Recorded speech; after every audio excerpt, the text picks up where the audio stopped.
je ne peux pas, les sous-bassements, les prémices de la construction de cette réforme, et je n'ai pas à dire ici quelle était mon opinion sur tel ou tel des points, mais les sous-bassements de cette réforme n'étaient pas volontairement biaisés, ça n'était pas des mensonges. La réforme des retraites, Rousseau défend toujours le principe, mais il lâche un mea culpa rare. Il reconnaît que les conditions d'adoption, 49 alinéa 3, ont rendu l'acceptabilité sociale extrêmement difficile. Face aux accusations de mensonges, sur les chiffres, 17 milliards d'euros d'économies contre 5 milliards d'euros d'économies selon le corps, il répond que ce n'étaient pas des mensonges, mais que le Conseil constitutionnel a tranché. Écoutez cet ancien proche de Borne assumer l'erreur politique tout en défendant le fond. Tension maximale avec le député, elle est Fi qui l'interroge. Oui, bon, vous me permettrez évidemment de ne pas partager du tout votre optimisme concernant et votre bilan en matière de baisse du chômage.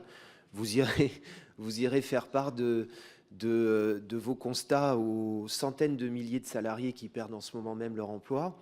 Je ne sais pas s'ils apprécieraient. J'ai toujours pas compris, très franchement, votre réponse concernant l'effondrement des finances publiques qui ne pouvait que résulter de l'effondrement des recettes dont j'ai parlé, mais bon, passons. Je voudrais me concentrer plus particulièrement sur la réforme des retraites que vous venez d'évoquer. La Première ministre, à l'époque, avait justifié la nécessité de cette réforme par l'objectif d'une part de garantir l'équilibre du système en 2030 et de revenir sous 3% de déficit public en 2027. Le problème, c'est que ces justifications, qui étaient non seulement arbitraires, étaient par ailleurs appuyées sur des documents et sur des prévisions erronées, pour ne pas dire mensongers, notamment quant aux 17 milliards d'économies vantées, alors que le corps calcule 5 milliards d'euros par an, et estime même d'ailleurs que la réforme causera des surcoûts à long terme. Bon, la population aujourd'hui subit cette contre-réforme qui est rejetée par l'immense majorité, qui a fait contre elle l'unanimité, d'ailleurs vous l'avez reconnu, des organisations syndicales et à juste titre. Je n'attends pour ma part rien du saint conclave du Premier ministre, dont il ne sortira rien, qui n'a pas pour objectif d'ailleurs de négocier quoi que ce soit. Son seul objectif, c'est d'accorder du temps et un sursis supplémentaire au gouvernement, mais ça, c'est une autre question. Alors, je passe sur les mensonges dont j'ai parlé, sur les prévisions erronées, en tout cas, qui faussent quand même largement ce qu'on pourrait appeler un débat rationnel. Mais puisque vous avez préparé particulièrement cette réforme, est-ce que vous pensez que ces différences importantes dans les calculs et dans les prévisions ont joué sur le fameux dérapage du déficit pour 2023 et 2024 ? Et quel regard, même si vous avez commencé à en parler, vous portez sur cette réforme des retraites, dont je rappelle qu'elle est toujours aujourd'hui massivement rejetée ?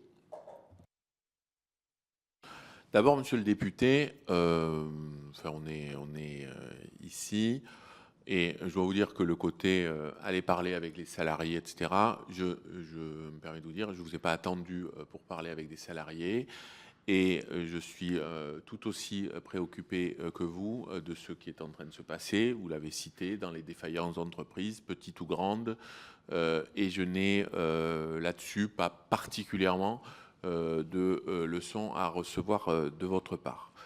Deuxièmement, les finances publiques s'effondrent. Quand on dit effondrement des finances publiques, pardon, mais cette expression est trop courte.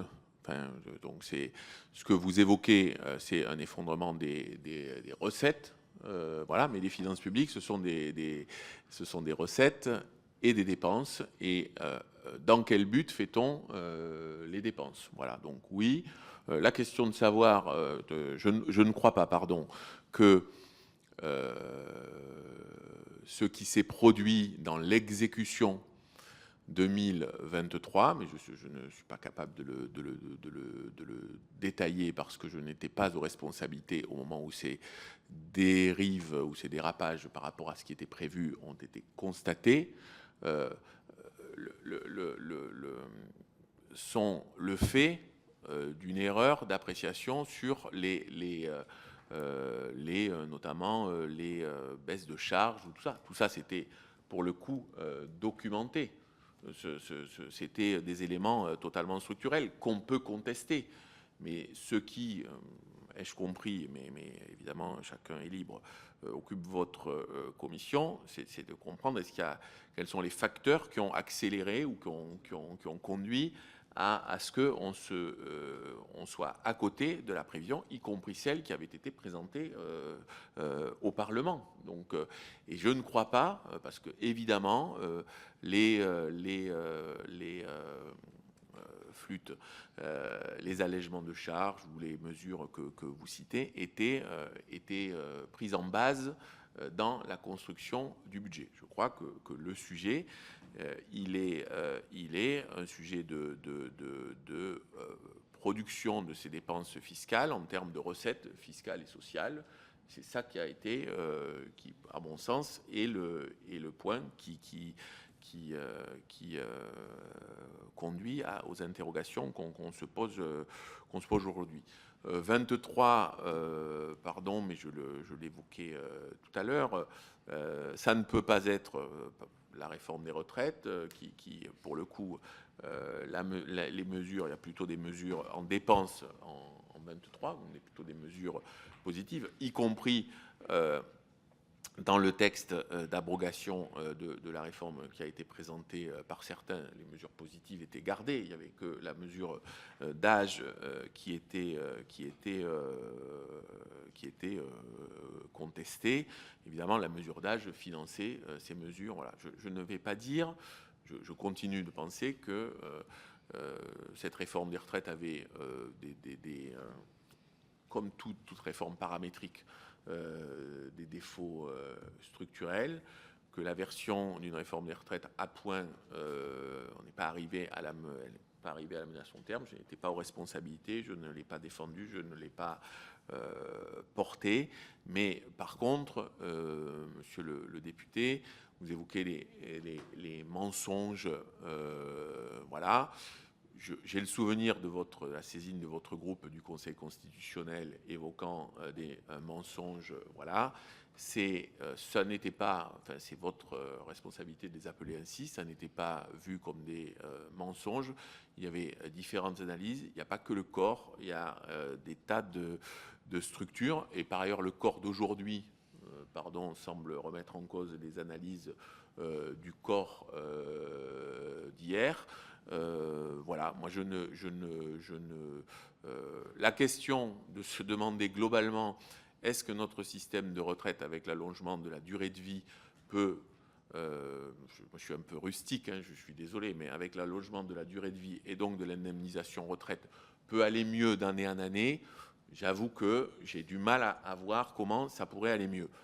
Après, la question du quantum de déficit et des dates auxquelles il y a une impasse, sans doute qu'il y a un débat, mais je me réjouis qu'on vive plus longtemps. J'espère qu'on vivra plus longtemps en bonne santé, c'est un autre sujet. Mais voilà, c'est ça le point de départ de cette réforme.